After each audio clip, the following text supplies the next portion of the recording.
Commission's officially designated Brexit campaign group, Vote Leave, was fined £61,000, $81,000, on Tuesday for breaching spending rules in the 2016 referendum and was referred to the police by the Electoral Commission.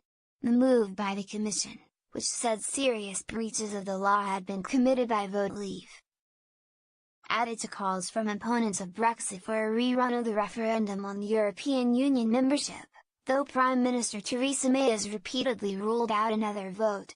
2 years since voting by 52% to 48% to leave a bloc, the United Kingdom, its political and business leaders remain deeply divided over the country's plans for departing from the EU on March 29, 2019. The Commission said Vote Leave, which was fronted by leading Brexiteers such as Boris Johnson, who resigned as Foreign Secretary last week, and Michael Gove, now Environment Minister, used an allied group to pay Aggregate IQ, a company which used social media data to target voters, and thus exceeded spending. We found substantial evidence that the two groups worked to a common plan, did not declare their joint working and did not adhere to the legal spending limits, said Bob Posnor, the Commission's Director of Political Finance and Regulation.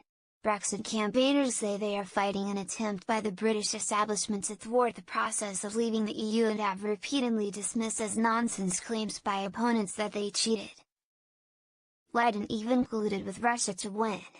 Vote Leave said the Electoral Commission had made false accusations, failed to interview anybody from the group and were politically motivated. Having skimmed the Commission's report, they've ignored Vote Leave's detailed evidence, so it's riddled with errors and conclusions completely wrong, Matthew Elliott, who was head of the group, said on Twitter. We accepted their invitation for an interview in early March. Senior staff also volunteered to be interviewed. They haven't followed due process. Overall, Vote Leave was found to have exceeded the statutory spending limit of £7 million by £449,079 by working with Believe, which spent £675,000 with Aggregate IQ under a common plan with Vote Leave. The Commission said Vote Leave should have declared its joint spending and added that its spending return was inaccurate in respect of 43 items of spending totaling £236,501. David Halshaw, the responsible person for Vote Leave, and Darren Grimes, the founder of the Believe campaign group, were referred to the police for false declarations of campaign spending. Grimes said he was shocked and disappointed by the Commission's decision, adding that he did nothing wrong.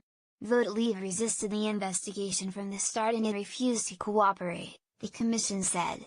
Nevertheless, the evidence we have found is clear and substantial, Posner said. These are serious breaches of the laws put in place by Parliament to ensure fairness and transparency at elections and referendums. In the June 23, 2016 referendum, 17.4 million people, or 51.9% of votes cast, supported leaving the EU, while 16.1 million people, or 48.1% of the votes, supported staying in the EU. With new facts arising every week, we know their claims turned out to be fantasy, but we now know they cheated too, opposition lawmaker Chukwumana told Parliament after demanding an urgent response from the government. We cannot say with confidence that this foul play did not impact on the result.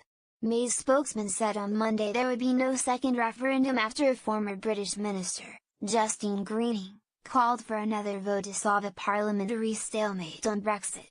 We are very clear that this was a legitimate democratic exercise in which the public delivered its opinion, and that is what we're going to be delivering on, May's spokesman told reporters on Tuesday.